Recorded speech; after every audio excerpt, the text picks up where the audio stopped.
शांति। आज 15 अगस्त 2024 के महावाक्य है। मीठे बाप दादा कहते, मीठे बच्चे, बाप आया है तुम्हें सच्ची स्वतंत्रता देने, जम घटों के सजाओं से मुक्त करने, रावण की परतंत्रता से छुड़ाने। आज का प्रश्न है, बाप और तुम बच्चों के समझाने में मुख्य अंतर कौन सा है? बाप और तुम बच्चों के समझाने में मुख्य अंतर कौन सा है? उत्तर देते हैं बाबा। बाप जब समझाते हैं तो मीठे बच्चे कहकर समझाते हैं, जिससे बाप की बात का तीर लगता है। तुम बच्चे आपस में भाइयों को समझाते हो। मीठे बच्चे नहीं कह सकते बाप बड़ा है, इसलिए उनकी बात का असर होता है। वह बच्चों को रियलाइज कराते हैं, बच्चों तुम्हें लज्जा नहीं आती, तुम पतित बन गए, अब पावन बनो। ओम शांति। बेहद का रूहानी बाप बेहद के रूहानी बच्चों को बैठ समझाते हैं। अब यह बेहद का बाप और बेहद के बच्चे ही जानते हैं, और कोई ना बेहद के बाप को जानते हैं, ना बेहद के बच्चे अपने को मानते हैं। ब्रह्मा मुख वंशावली ही जानते और मानते हैं, और कोई तो मान भी नहीं सकेंगे। ब्रह्मा भी जरूर चाहिए, जिसको आदि देव कहते हैं, जिसमें बाप की प्रवेशता होती है। बाप आकर क्या करते हैं? कहते हैं पावन बनना है। बाप की श्रीमत है, अपने को आत्मा निश्चय करो। बच्चों को आत्मा का परिचय भी दिया है। आत्मा भरकुटी के बीच में निवास करते हैं। बाबा ने समझाया है, आत्मा अविनाशी है, इनका तख्त यह विनाशी शरीर है। यह बातें तुम जानते हो कि हम सब आत्माएं आपस में भाई भाई एक बाप के बच्चे हैं। ईश्वर सर्वव्यापी कहना यह भूल है। तुम अच्छी रीति समझाते हो, हर एक में 5 विकारों की प्रवेशता है, तो कई समझते हैं यह ठीक बोलते हैं। हम भाई भाई हैं, तो जरूर बाप से वर्षा मिलना चाहिए, परंतु यहाँ से बाहर निकलते हैं तो माया के तूफानों में चले जाते हैं। कोई विरले ठहरते हैं, सब जगह यह हाल ही होता है। कोई थोड़ा अच्छा समझते हैं तो कोई जास्ती समझने की कोशिश करते हैं। अभी तुम सबको समझा सकते हो। अगर कोई जास्ती अटेंशन नहीं देते हैं तो कहेंगे यह पुराने भक्ति नहीं है। इन बातों को तो समझने वाले ही समझे। कोई नहीं समझते हैं तो फिर समझा भी नहीं सकते हैं। तुम्हारे पास भी नंबरवार है। कोई अच्छा आदमी होता है तो उनको समझाने के लिए ऐसे अच्छे को भेजा जाता है, शायद कुछ समझ जाए। यह तो जानते हैं बड़े आदमी इतना जल्दी नहीं समझेंगे। हाँ, ओपिनियन देते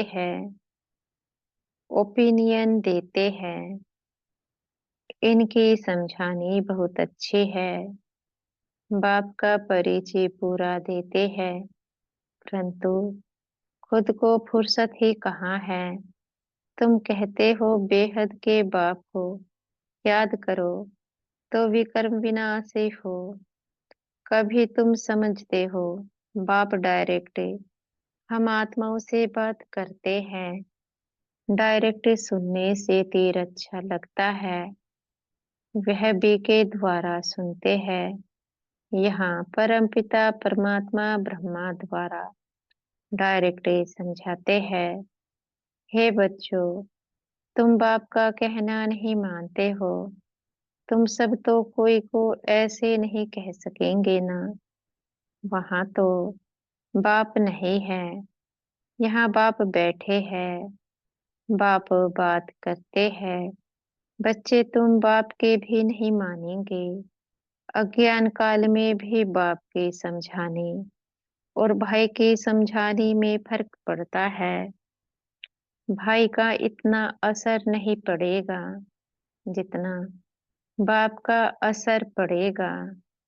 बाप फिर भी बड़ा हुआ ना तो डर रहेगा। तुमको भी बाप समझाते हैं, मुझ अपने बाप को याद करो। तुमको शर्म नहीं आती? तुम घड़ी घड़ी मुझे भूल जाते हो। बाप डायरेक्ट कहते हैं तो वह असर जल्दी पड़ता है। अरे बाप का कहना नहीं मानते हो। बेहद का बाप कहते हैं यह जन्म निर्विकारी बनो तो 21 जन्म निर्विकारी बन पवित्र दुनिया का मालिक बनेंगे। यह नहीं मानते हो। बाप के कहने का तीर कड़ा लगता है। फर्क तो रहता है। ऐसे भी नहीं कि सदैव नए नए से बाबा मिलते रहेंगे। उल्टे सुल्टे प्रश्न करते हैं। बुद्धि में नहीं बैठता क्योंकि यह है बिल्कुल नई बात। गीता में श्री कृष्ण का नाम लिख दिया है। वह तो हो नहीं सकता। अभी ड्रामा अनुसार तुम्हारी बुद्धि में बैठा है। तुम बच्चे भागते हो। हम बाबा के पास जाए, डायरेक्ट मुरली सुने। वहां तो भाइयों द्वारा सुनते थे, अब बाबा से सुने। बाप का असर ही होता है। बच्चे बच्चे कह बात करते हैं। बच्चे तुम्हें लज्जा नहीं आती? बाप को याद नहीं करते हो? बाप के साथ तुम्हारा प्यार नहीं है? कितना याद करते हो? बाबा 1 घंटा, अरे निरंतर याद करेंगे तो तुम्हारे पाप कट जाएंगे। जन्मे जन्मांतर के पापों का बोझा सिर पर है। बाप सम्मुख समझाते हैं तुमने बाप के कितनी गलानी की है। तुम्हारे ऊपर तो केस चलना चाहिए। अखबार में कोई के लिए गलानी लिखते हैं तो उस पर केस करते हैं ना। अब बाप स्मृति दिलाते हैं तुम क्या क्या करते थे। बाप समझाते हैं ड्रामा अनुसार रावण के संग में यह हुआ है। अब भक्ति मार्ग सब पूरा हुआ, फास्ट ही हो गया। बीच में कोई रोकने वाला तो होता नहीं। दिन प्रतिदिन उतरते उतरते तमो प्रधान बुद्धि बुद्धू हो जाते हैं। जिसकी पूजा करते हैं उनको कर भीतर में कह देते हैं। इसको कहा जाता है बेहद की बेसमझी। बाबा कहते हैं बेहद के बच्चों की बेहद की बेसमझी। एक तरफ शिव बाबा की पूजा करते हैं, दूसरे तरफ उस बाप को ही सर्वव्यापी कह देते हैं। अभी तुमको स्मृति आई है इतनी बेसमझी की जो बाप की गलानी करती है। अब तुम बच्चों ने समझा है तो अब पुरुषार्थ कर रहे हो। बेगर तो प्रिंस से बनने का। श्री कृष्ण सतयुग का प्रिंस, उनके लिए फिर कहते 16,108 रानियां थे, बच्चे थे। अभी तुमको तो लज्जा आएगी। कोई पाप करते हैं तो भगवान के आगे कान पकड़कर कहते हैं, हे भगवान, बड़ी भूल हुई, रहम करो, क्षमा करो। तुमने कितनी बड़ी भूल की है। बाप समझाते हैं, ड्रामा में ऐसा है, जब ऐसे बनो तब तो मैं आऊं। अब बाप कहते हैं, तुमको सब धर्म वालों का कल्याण करना है। बाप जो सबकी सदगति करते हैं, उनके लिए सब धर्म वाले कह देते हैं, सर्वव्यापी है। यह कहाँ से सीखे। भगवानुवाच, मैं सर्वव्यापी नहीं हूँ।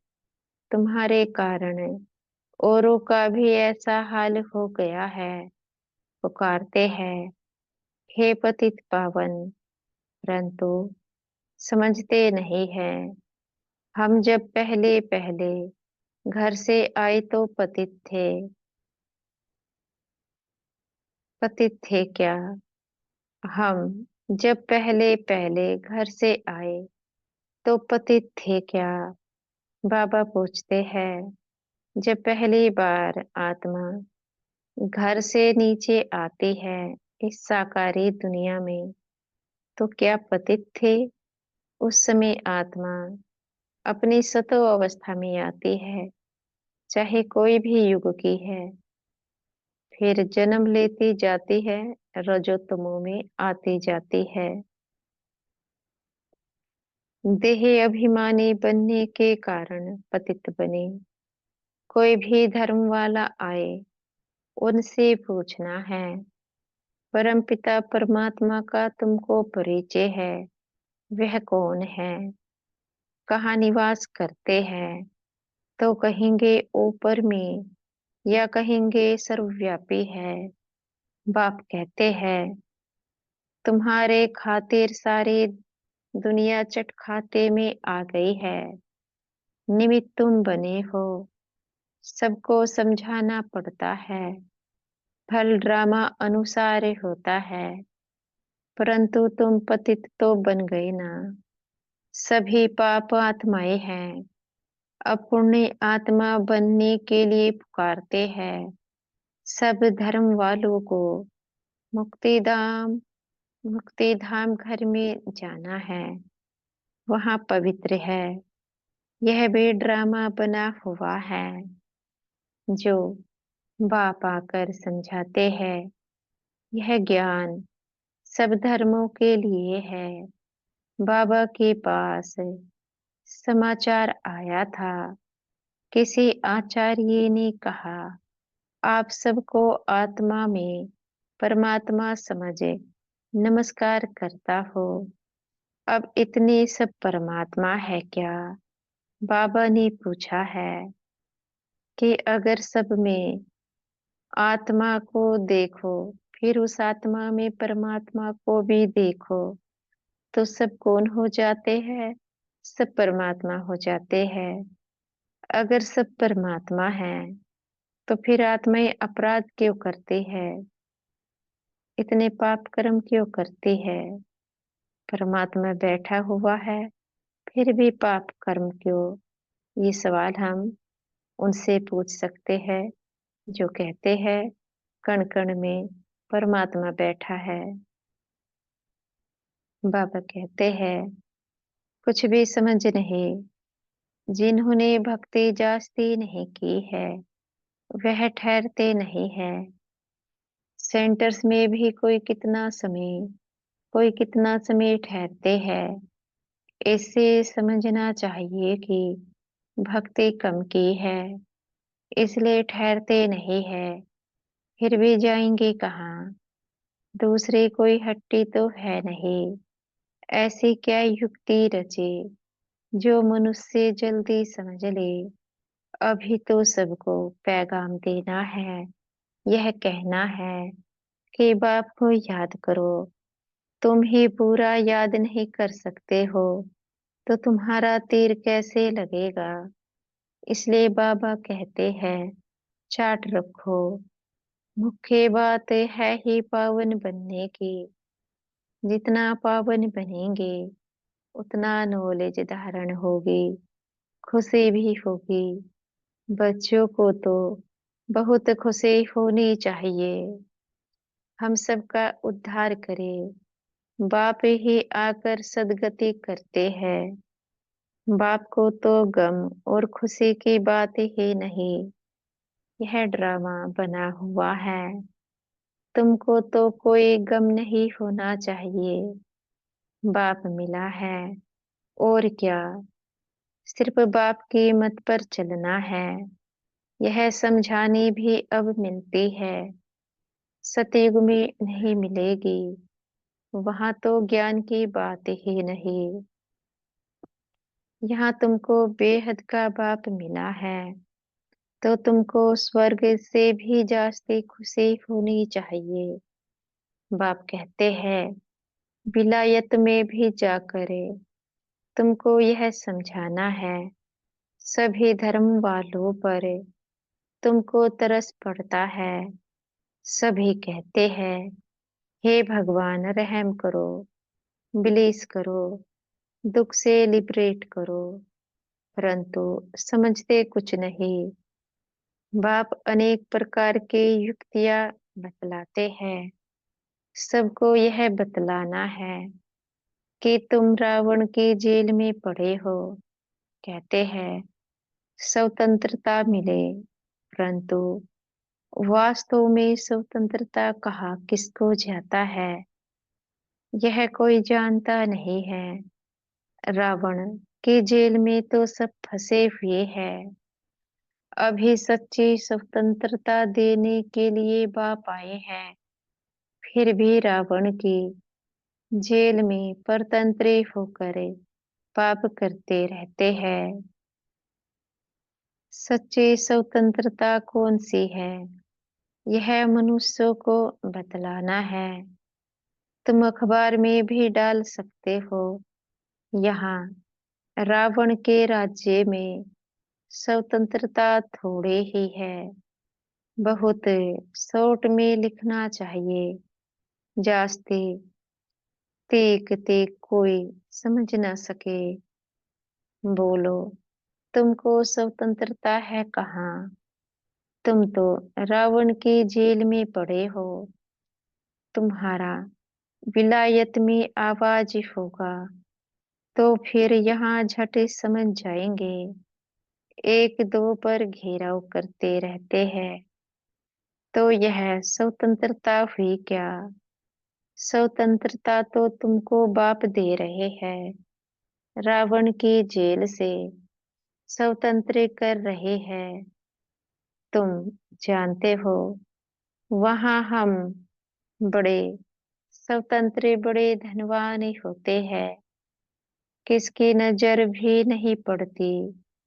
पीछे जब कमजोर बने तब सबकी नजर पड़ी तुम्हारे धन पर।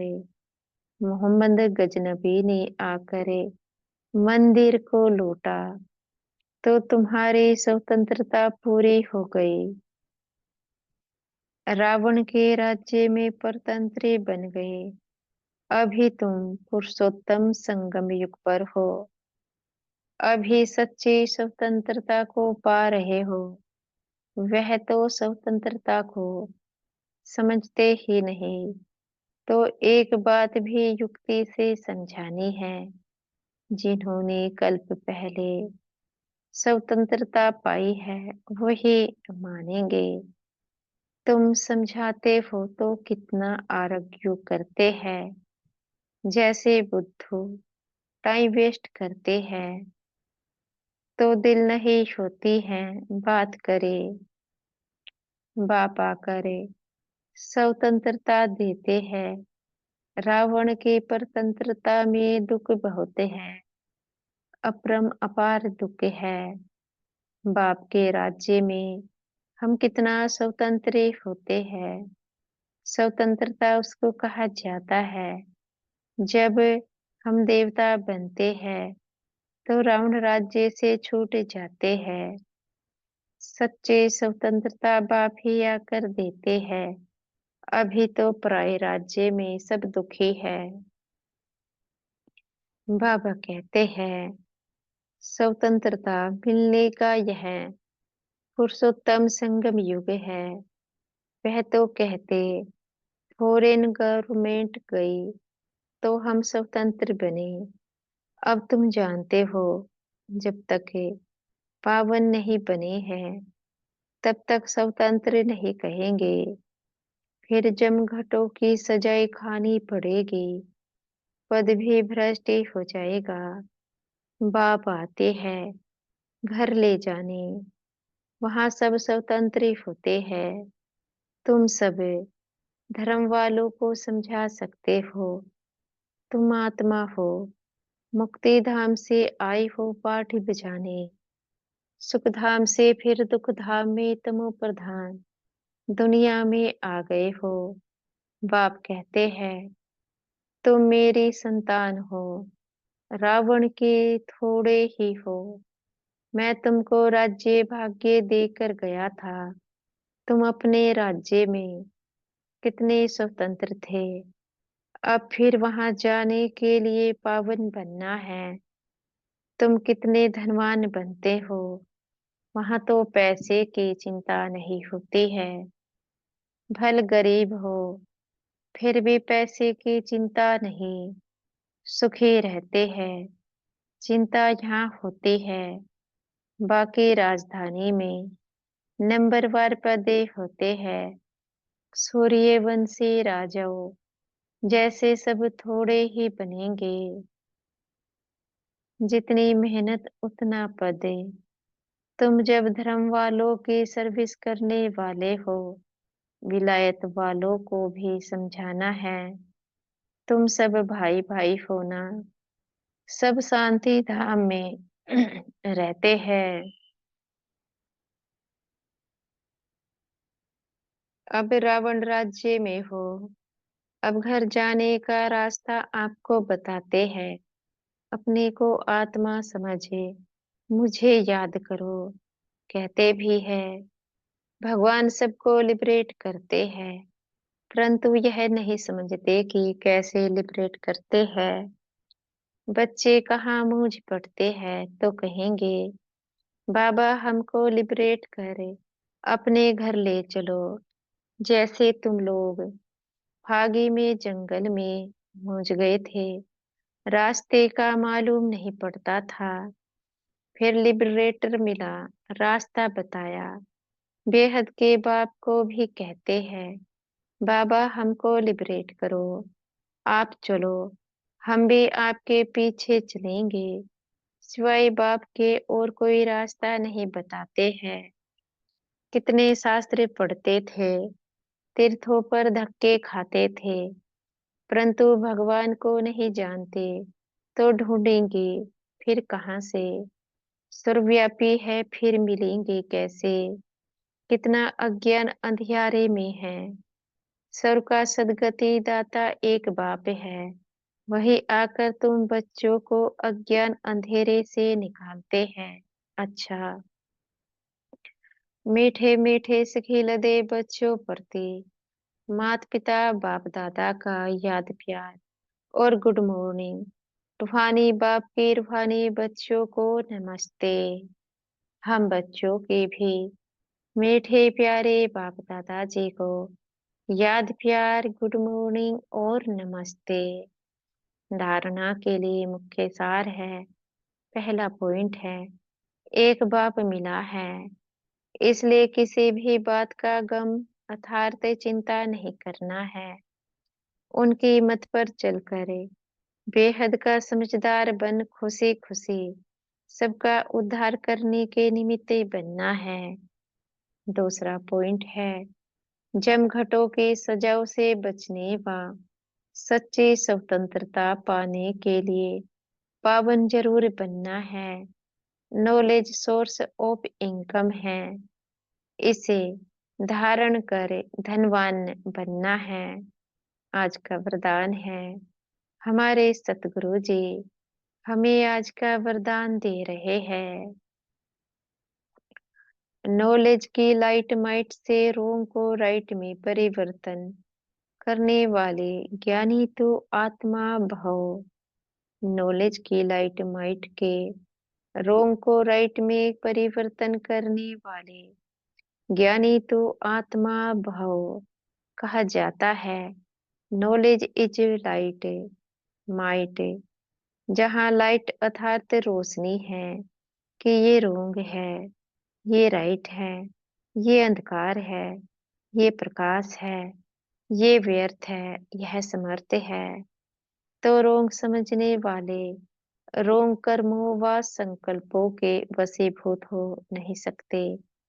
ज्ञानी तो आत्मा अर्थात समझदार ज्ञान स्वरूप कभी यह नहीं कह सकते कि ऐसा होना तो चाहिए, लेकिन उनके पास रोंग को राइट में परिवर्तन करने की शक्ति होती है।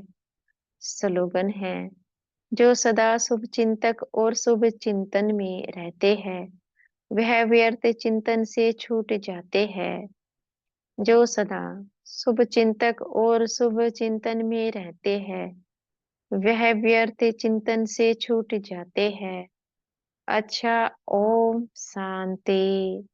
शुक्रिया हमारे मीठे प्यारे बाप दादा जी का, मीठे टीचर जी और मीठे सतगुरु जी का।